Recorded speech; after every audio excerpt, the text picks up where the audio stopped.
बिंदु फर्स्ट के explainer segment में आज जानेंगे कि आखिर चुनाव आयोग क्यों नहीं करता वीवीपैट पर्चियों की 100% गिनती, क्यों गिनी जाती हैं सिर्फ 5 बूथ की ही पर्चियां, वीवीपैट कैसे काम करता है और भारत में इसकी शुरुआत कब और कैसे हुई।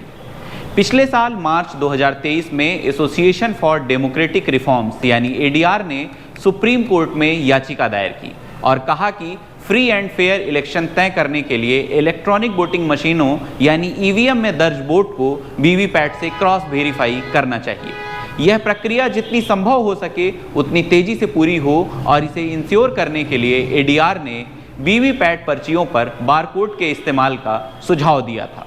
हाल ही में सुप्रीम कोर्ट ने कहा कि वह जल्द ही voter verified paper audit trail यानी वीवीपैट पर्चियों के 100% वेरिफिकेशन की मांग करने वाली याचिकाओं पर जल्द विचार कर फैसला करेगा।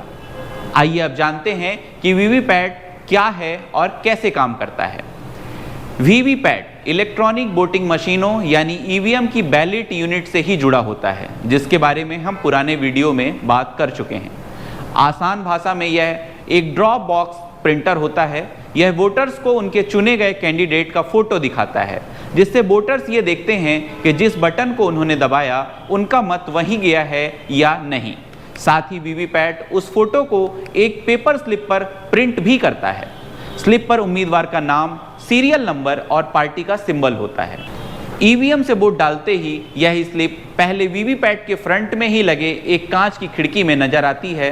वोटर के पास 7 सेकंड का समय होता है वेरीफाई करने के लिए कि वोट उसी को गया जिसका बटन ईवीएम में दबाया गया है। 7 सेकंड बाद स्लिप बॉक्स के नीचे बने कंपार्टमेंट में गिर जाती है। कोई भी मतदाता वीवीपैट से निकली स्लिप को अपने साथ नहीं ले जा सकता, क्योंकि बाद में इसका इस्तेमाल 5 रेंडमली सेलेक्टेड पोलिंग बूथ में दिए गए मत को वेरीफाई करने के लिए किया जाता है। वीवीपैट का कॉन्सेप्ट ये है कि इलेक्ट्रॉनिकली दिए गए मत के वेरिफिकेशन को वोटर और पॉलिटिकल पार्टी दोनों ही वोटिंग की इस प्रक्रिया में विश्वास बढ़े, जिससे उन्हें भरोसा हो सके कि उनका वोट सही तरीके से दर्ज किया गया है। अब जानते हैं कि आखिर भारतीय निर्वाचन आयोग ने वीवीपैट की शुरुआत कब और क्यों की। साल 2010 में चुनाव आयोग ने ईवीएम से होने वाली वोटिंग प्रोसेस को अधिक पारदर्शी बनाने पर चर्चा के लिए राजनीतिक दलों के साथ एक बैठक की। बैठक में ही वीवीपैट का आइडिया सामने आया। वीवीपैट का एक सैंपल तैयार होने के बाद जुलाई 2011 में तिरुवनंतपुरम, लद्दाख, चेरापूंजी, जैसलमेर और पूर्वी दिल्ली में फील्ड ट्रायल आयोजित किए गए। वीवीपैट डिज़ाइन को अंतिम रूप देने और पॉलिटिकल पार्टी से प्रतिक्रिया लेने के बाद चुनाव आयोग की एक एक्सपर्ट समिति ने वीवीपैट के फाइनली डिज़ाइन को मंजूरी दी। उसके बाद 1961 के चुनाव नियमों में संशोधन किया गया, जिससे ईवीएम से जुड़े एक ड्रॉप बॉक्स वाले प्रिंटर को जोड़ा जा सके। 2013 में नागालैंड के नोक्सेन विधानसभा क्षेत्र के सभी 21 वोटिंग सेंटर्स पर पहली बार वीवीपैट का इस्तेमाल किया गया। इसके बाद चुनाव आयोग ने स्टेप वाइज वीवीपैट को बढ़ाया। जून 2017 तक वीवीपैट को 100% अपनाया गया। अब बात करते हैं कि सिर्फ 5 मतदान बूथों की वीवीपैट पर्चियों की काउंटिंग क्यों की जाती है। पिछले कुछ सालों से हर बार ये सवाल उठता है कि वीवीपैट की सभी पर्चियों को न गिनकर रैंडम तरीके से सेलेक्टेड 5 पोलिंग बूथ की वीवीपैट पर्चियों को ही क्यों गिना जाता है।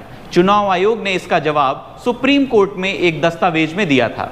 साल 2018 में चुनाव आयोग ने भारतीय सांख्यिकी संस्थान यानी ISI में गणितीय रूप से सही, सांख्यिकी रूप से ठोस और व्यवहारिक रूप से पर्याप्त एक प्रोटोटाइप साइज की मांग की, जिसमें ईवीएम द्वारा डाले गए मतों के साथ वीवीपैट पर्चियों की ऑडिट की जा सके। फरवरी 2018 में चुनाव आयोग ने सभी विधानसभा क्षेत्र से किसी एक मतदान केंद्र पर वीवीपैट पर्चियों की गिनती का आदेश दिया। अप्रैल 2019 में टीडीपी नेता चंद्रबाबू नायडू की दायर याचिका पर सुप्रीम कोर्ट के फैसले के बाद चुनाव आयोग ने इसे बढ़ाकर 5 मतदान केंद्रों तक कर दिया था। इसमें निर्वाचन अधिकारी लॉटरी के जरिए 5 वोटिंग सेंटर्स का चयन करते हैं और उम्मीदवारों या उनके एजेंटों को बुलाया जाता है। वीवीपैट को लेकर क्या है कानूनी मामले। सुब्रमण्यम स्वामी बनाम इलेक्शन कमीशन ऑफ इंडिया के मामले से शुरू होकर वीवीपैट कई कानूनी मामलों का विषय रहा है, जिसमें सुप्रीम कोर्ट ने फैसला सुनाया था कि फ्री एंड फेयर इलेक्शन के लिए पेपर ट्रेल जरूरी है। वहीं सरकार को वीवीपैट को बढ़ावा देने के लिए फंडिंग का आदेश दिया था। 2019 में चंद्रबाबू नायडू से सुप्रीम कोर्ट ने कम से कम 50% रैंडम वीवीपैट स्लिप को गिनने के लिए याचिका दायर की थी। हालांकि चुनाव आयोग ने तर्क दिया कि ऐसा हुआ तो रिजल्ट आने में 5 से 6 दिनों की देरी होगी। साथ ही चुनाव आयोग ने ISI के बताए गए सैंपल साइज की ओर इशारा किया, जिसके मुताबिक पूरे देश से रेंडमली सेलेक्टेड 479 वीवीपैट के स्लिप गिनने पर भी 99% से अधिक सटीकता की गारंटी होगी। हालांकि तब कोर्ट ने चुनाव आयोग को 5 वोटिंग सेंटर्स पर वीवीपैट के स्लिप की गिनती करने का आदेश दिया। अब सवाल उठता है कि आखिर चुनाव आयोग 50% पर्चियों की गिनती क्यों नहीं कराना चाहता। इलेक्शन कमीशन ने सुप्रीम कोर्ट में दायर अपनी याचिका में दावा किया था कि चुनाव अधिकारी को एक पोलिंग स्टेशन पर ईवीएम की मतगणना से वीवीपैट पर्चियों को मिलान करने में 1 घंटे का समय लगता है। वीवीपैट पर्चियों की गिनती ईवीएम से दिए गए मतों की गिनती के बाद से ही शुरू हो सकती है। ऐसे में 5 पोलिंग स्टेशन की वीवीपैट पर्चियों को गिना जाएगा तो इसमें कुल 5 घंटे की देरी होगी।